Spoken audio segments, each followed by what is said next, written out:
applied at 74 jobs when I got done with college. I got 74 no's.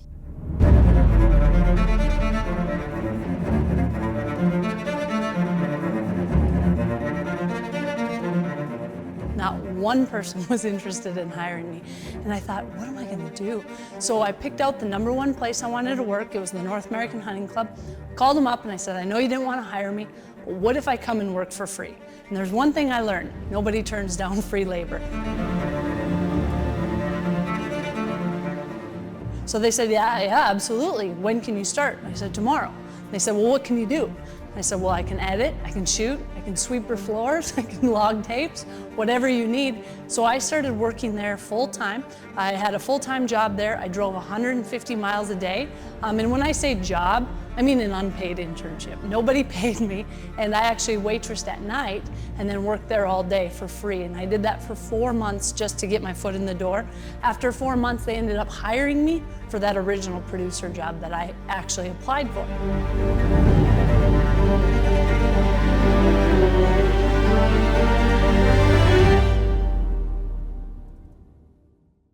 I was a cameraman for 4 years and an editor. And what I would do is I would film for 30 days straight. And if I did that, I got 5 days off. And I would take that time to go try to do a hunt, and I bought all my own gear. I'd film my own shows, I'd edit them, and I'd wait for someone on a Friday not to get their shows done and say, well, guys, I got one over here, it's cut to time, it's all ready to go. And they'd say, yeah, we'll take it. And so that's how I actually got my first show on air. Then I learned things like people didn't want to do archery tips. So I went out and filmed all of them on a weekend, got them all done, and said, well, they're all done if you want to use these.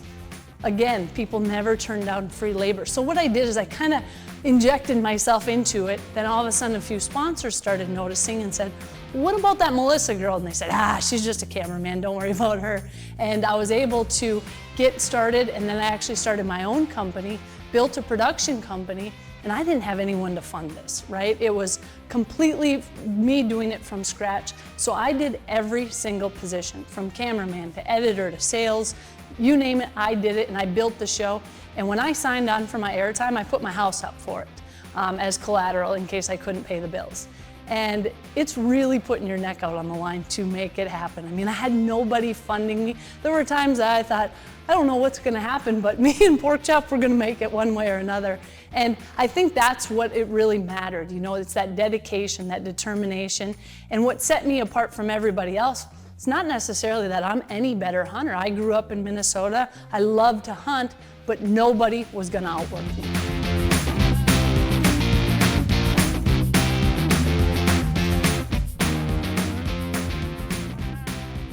So for us, our family was always big into hunting, and we didn't have some prime hunting ground. We didn't have a ton of places to hunt. We did public land. My mom, my dad, my brother and I, we were all out there together. And my parents joked that the only reason they brought us is they didn't want to pay for a babysitter.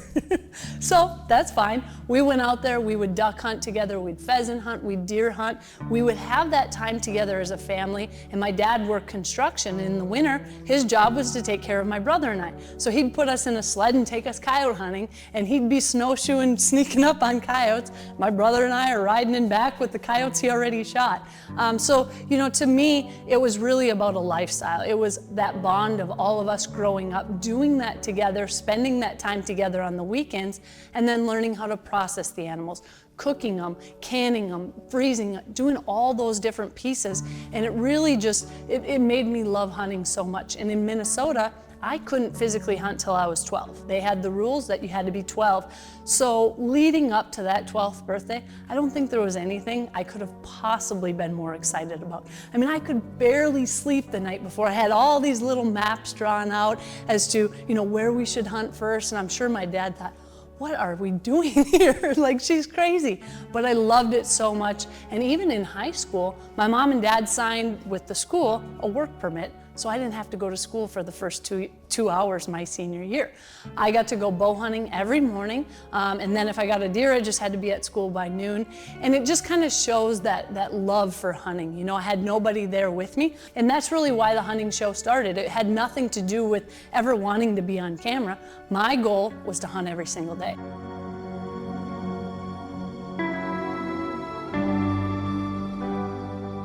I think it's so important to see our kids grow up the same way I did, to have that family bonding time. I mean, you see it now, so many people are distracted by phones and iPads and even sports and everything else, to be able to just have everybody take a breath, get out there, enjoy the outdoors, go hunt in places where nobody has service, and suddenly you have to talk to each other. You have to enjoy the company. We go turkey hunting, and Jax has become an amazing caller, and we brought him out at 3.5 years old. And there's a lot of people who thought, you know what, that is pretty young to be taking a kid turkey hunting.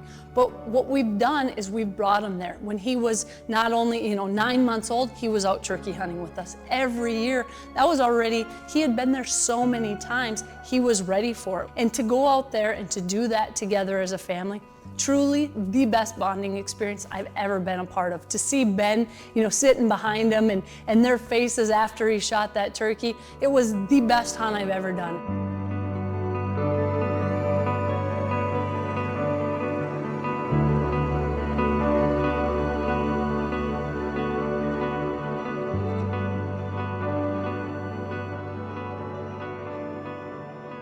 I think one thing hunting does is it makes you mentally tough. I think sports does that, but I also think hunting does that, because you go out and things don't always work out. Some things are in your control, a lot of things aren't. You might have hunted so hard and done everything right, and it didn't work out. So you kind of learn that, okay, you might think of that as a failure, but you learn from it. And then it makes those moments even sweeter when it works out. And I think that's the same with my professional career, because, if I would have just gone in that first job and they gave me the job and let me be on camera, I probably wouldn't have appreciated it as much as I do now, working for years. I mean, I'd put in 100 and some hour weeks, all the time. Everyone thought I was narcoleptic, because I would literally, if I was sitting here, just fall asleep while I was doing stuff, because I was up editing all night. I would be elk hunting and then coming back and editing my shows and on the phone and, trying to do every aspect of it, not because I was some control freak, it's because I didn't have any money to pay anybody else. So I think you really can learn a lot from, some of those so-called failures. But I also think it's important to instill that in our kids, because I don't want our kids to think that it's just simple. Well, my mom and dad, they know where all the big bucks are. We're just going to go out, shoot a deer, and be done. That's not the way it works, and that's not the way I want it to work for them, because I think when you work at things, it just seems all that much sweeter when it actually comes together. And that's how life is, right? Nothing can just pan out perfectly every time. You're going to have adversity, and I think hunting teaches that. So for me, being in a male-dominated sport, I've actually really enjoyed it. I think for every time that you're going to run into people that maybe will judge you being a female and think, she might not know what she's doing, but with that, you're also going to have advantages. There's certain times when there are benefits to being a female, where maybe companies are more apt to have more females on. So I think it truly does even out. If I don't know, I'll be the first to tell you. That's not my area of expertise, I don't know. But if you're going to ask me about decoying, about all these different things that I love and is my passion, I'm going to talk to you just like you're another guy, and I'm not any more of an expert than you. I might have done it more often. I might have decoyed in, 300, 400 bucks. But with that said, I can learn so much from other people too.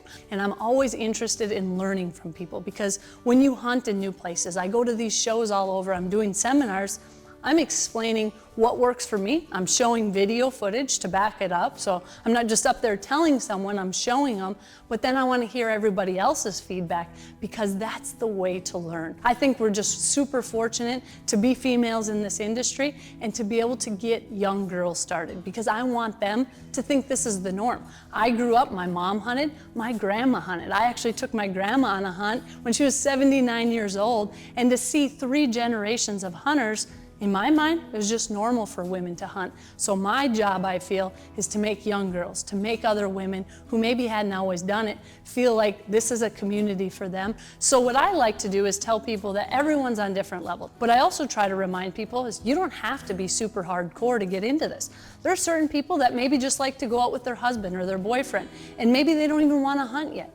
That's okay too. We all kind of get started in different stages, and like my mom, if it's raining out and it's freezing cold, she's not gonna wanna go hunting. For me, I'm like, hey, the minute that rain stops, it is gonna be phenomenal. I need to be on stand. So I think there's different areas for different types of people. Not everyone kind of has to fit in that same mold, but really think about it. Think long term. Is that really what you wanna do with the rest of your life? That's what's gonna shine through.